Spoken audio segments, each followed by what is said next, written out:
Guarantee है ये सारी चीजें जो है आपको बाहर इस तरह से नहीं समझ में आएंगी। तो नेक्स्ट पार्ट जो कि बहुत इंपॉर्टेंट है, last theory theories of mind में की, एंड दैट इज आगे की जो इंपॉर्टेंट थ्योरी है। तो हमने अभी तक पहली थ्योरी हमने समझी, that is pain and pleasure. उसके पहले हमने समझा, दैट इज हमने समझा फाइट एंड फ्लाइट थ्योरी। तो थ्योरीज ऑफ माइंड में थर्ड थ्योरी जिसके बेस पे हीलिंग हमें करनी है, राइट, और काम हमें करना है, या जिससे जो इश्यूज निर्माण होते हैं पर्सन के अंदर में, क्लाइंट के अंदर में, फाइट और फ्लाइट, पेन और प्लेजर, उसी प्रकार थर्ड जो थ्योरी है, and that is placebo theory. Now what is placebo theory? तो ये आपने सुना होगा, placebo is nothing but phenomena जिसमें क्या देखा गया है कि बहुत सारे पेशेंट को, राइट, जिनको बीमारी थी, प्रॉब्लम्स थे, तो उन्होंने क्या देखा कि एक्सपेरिमेंट के लिए उनको दो ग्रुप में डिवाइड किया गया, सिमिलर प्रॉब्लम्स थे उनको, और कुछ लोगों को रियल उस प्रॉब्लम की मेडिसिन दी गई, और दूसरे ग्रुप को उसी प्रॉब्लम के लिए जो इन लोगों को था और उनके लिए मेडिसिन दिया, दूसरे ग्रुप को मात्र मेडिसिन के जैसा दिखने वाला पिल दिया गया, जो शुगर पिल था, जिसमें मात्र क्या था, मीठी गोली थी, उसमें कोई भी मेडिसिनल इफेक्ट नहीं थे। बट क्या देखा गया, जिनको रियल प्रॉब्लम थी और गोली दी गई रियल, उनको रिजल्ट कुछ दिनों के बाद देखा बहुत अच्छा रिजल्ट आया, और जिनको प्रॉब्लम था सेम वाला, उनको गोली दी गई शुगर पिल जिसमें मेडिसिनल इफेक्ट नहीं थे, उनको भी लगभग लगभग उतना ही रिजल्ट आया। तो उनको आश्चर्य लगा ऐसे कैसे हो पा रहा है। तो उन्होंने इस तरह से एक एक्सपेरिमेंट नहीं, इस तरह से उन्होंने बार बार जो है एक्सपेरिमेंट किए। The placebo effect is when a person has a response to a fake treatment, यानी कि फेक गोलियां, फेक जो है इलाज जो था नकली था, बीमारी असली थी, ये बार बार किया गया, और बार बार करने के बाद देखा कि हर बार उनको रिजल्ट मिला। तो कैसे रिजल्ट मिला, तो आज आपको भी पता है, क्योंकि लॉज ऑफ माइंड आपने समझा कि गोली जो खा रहा है उसको पता नहीं था कि ये फेक ड्रग है, राइट, उसको क्या पता था कि ये मेडिसिन है।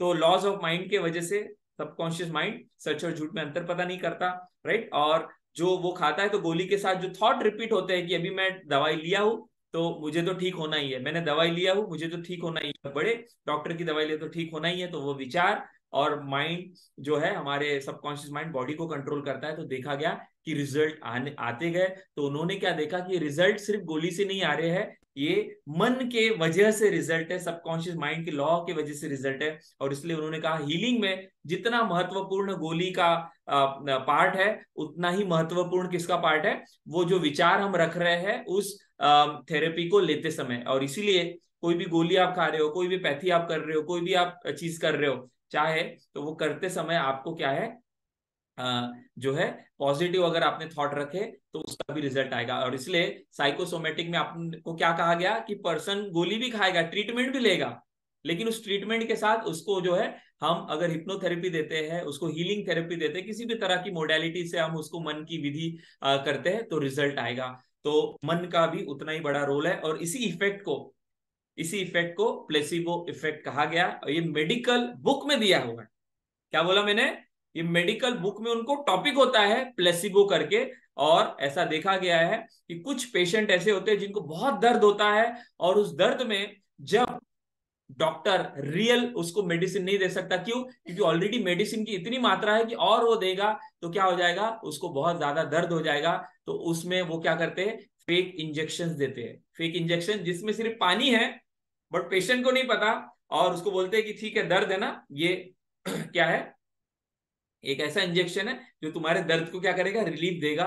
और ऐसा वो इंजेक्शन देते हैं, तो देखा गया है कि उनको रिलीफ मिला है, और ऐसे डॉक्यूमेंटेड रिजल्ट है, ऐसे डॉक्यूमेंटेड रिजल्ट है। इसका मतलब क्या, ये सारा एग्जांपल बताने के पीछे कि गोलियां नहीं, उसका माइंड हील करता है, मन में कितनी ताकत है। अगर बीमारी को ठीक कर सकता है वो, तो हमारे तनाव को तो ठीक कर ही सकता है, हमारी छोटी मोटी कॉन्फिडेंस की जो प्रॉब्लम है उसको तो हील कर ही सकता है, हमारे डरों को तो भगा ही सकता है, हमारे फोबिया को तो वो निकाल ही सकता है, राइट। तो फोबिया, डर, ये सब जो है, ये आप जो है प्लेसिबो से ठीक कर सकते हैं, राइट, प्लेसिबो देके, यानी कि प्लेसिबो इफेक्ट भी, ये थेरी है, प्लेसिबो से जो है रिजल्ट आता है। आजकल तो इतने बड़े बड़े एक्सपेरिमेंट हुए कि नी रिप्लेसमेंट के ऊपर भी प्लेसिबो इफेक्ट का ट्राई किया गया, नी रिप्लेसमेंट। और छोटी मोटी बीमारी तो आप बोलोगे ठीक है, बट नी रिप्लेसमेंट तो ऐसा किया गया एक्सपेरिमेंट कि दो ग्रुप्स जिनको नी रिप्लेसमेंट की जरूरत थी, तो उसमें एक को रियल सर्जरी दी गई और एक को फेक सर्जरी दी गई।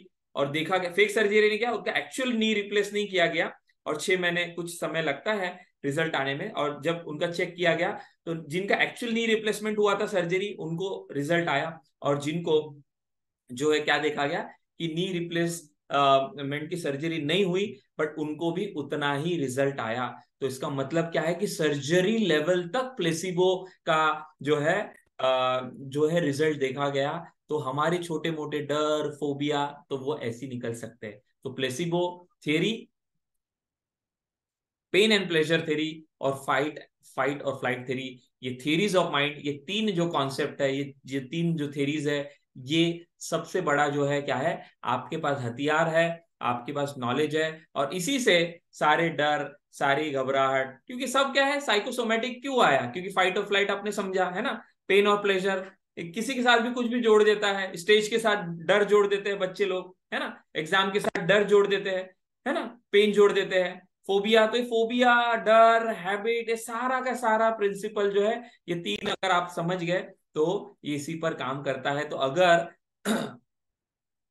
अगर वो सारा इमेजिनरी है, राइट, तो हम इमेजिनरी ट्रीटमेंट यानी कि उसको आग बंद करवा के अगर हम थेरेपी देंगे तो ये प्लेसिबो इफेक्ट, ये पेन एंड प्लेजर और इसके वजह से जो है हीलिंग आई। So as a therapist, as a healer, as a mind coach, as a transformer, आपको ये बातें समझना बहुत जरूरी है। तो ये हमारी थर्ड जो है थियरी थी और हमने तीनों थियरी कवर की और उसके अलावा लॉज ऑफ माइंड और जो है हमने वर्किंग ऑफ माइंड। तो ये working of mind, laws of mind और थ्योरीज ऑफ माइंड, ये तीन अगर आपने अच्छे से समझा, इसकी डेप्थ है जो हम आने वाले दिनों में अपने कोर्स में और अच्छी तरह से समझेंगे। और इसी के आधार पर सारी हीलिंग, सारे प्रॉब्लम को हम हमारी लाइफ के सॉल्व कर सकते हैं, किसी भी लेवल का हो, स्टूडेंट का हो, हमारा हो, एम्प्लॉय का हो, वर्किंग प्रोफेशनल का हो, किसी का भी हो, यही थियरी और यही चीजों की वजह से हम कर सकते हैं। बट ये थियरी को अप्लाई करने के लिए हमें चाहिए क्या, टेक्निक्स। और ये टेक्निक्स जो है हमें मिलेंगी हिप्नोथेरेपी इंडक्शन में। तो क्या है हिप्नोथेरेपी इंडक्शन, इसको प्रैक्टिकली हम आने वाले वीडियोस के माध्यम से और समझने वाले और अपनी हीलिंग और थेरेपी की जर्नी को हम आगे बढ़ाने वाले।